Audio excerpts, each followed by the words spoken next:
Prince Mahesh Babu వివాదాలకు చాలా దూరంగా ఉంటాడు. అదే విధంగా ఎవరిని నొప్పించకుండా తన పని తాను చేసుకుపోయే మనస్తత్వం మహేష్ది. టాలీవుడ్ నెంబర్ 1 స్థానంపై నమ్మకం లేదు అంటూనే ఆ నెంబర్ 1 స్థానాన్ని చేరుకోవడానికి మహేష్ తన సినిమాల విషయంలో చాలా వ్యూహాత్మకంగా వ్యవహరిస్తున్నాడు. బ్రహ్మోత్సవం ఫెయిల్యూర్ తర్వాత తన ఆశలన్నీ మురుగదాస్ దర్శకత్వంలో రూపొందుతున్న మూవీపై పెట్టుకున్నాడు మహేష్. నిన్న ఈ మూవీకి సంబంధించిన ఫస్ట్ లుక్ విడుదల సందర్భంగా తమిళనాడులో ప్రముఖ పత్రిక వికటన్కు ఇంటర్వ్యూ ఇస్తూ అనేక ఆసక్తికర విషయాలు షేర్ చేశాడు. మహేష్ తాను 25 సంవత్సరాలు చెన్నైలో పెరిగిన విషయాన్ని గుర్తుకు చేసుకుంటూ తాను సెయింట్ పీటర్ లయోలా కాలేజీలో చదివిన విషయాన్ని బయటపెడుతూ తనకు సూర్య, కార్తీ, యువన్ శంకర్ రాజా స్కూల్ మేట్స్ అన్న విషయాన్ని తెలియజేశాడు.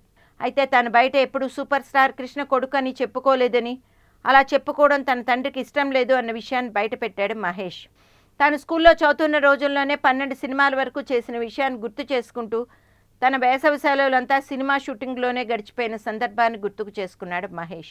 ఇదే సందర్భంలో మాట్లాడుతూ తాను మణిరత్నం దర్శకత్వంలో సినిమా చేయాలని చాలాసార్లు అనుకుంటే చివరకు మురుగదాస్ దర్శకత్వంలో తన మూవీ ప్రాజెక్ట్ అనుకోకుండా ఫిక్స్ అయిన నేపథ్యాన్ని బయటపెట్టాడు. తాను మురుగదాస్ దర్శకత్వంలో నటిస్తున్న ఈ మూవీ గజనీ, కత్తి, తుపాకీ రేంజ్లో ఉంటుంది అన్న విషయాన్ని చెప్తూ తన లేటెస్ట్ సినిమాపై అంచనాలు బాగా పెంచేశాడు. ఇదే సందర్భంగా ఆ పత్రిక ప్రతినిధి రాజకీయాలపై అడిగిన ప్రశ్నకు సమాధానం ఇస్తూ తనకు రాజకీయాలు అర్థం కావని, కేవలం తనకు తెలిసింది సినిమా మాత్రమే అని అంటూ భవిష్యత్తులో తానెప్పుడు రాజకీయాల జోలికి రాను అన్న సంకేతాలు ఇచ్చాడు మహేష్.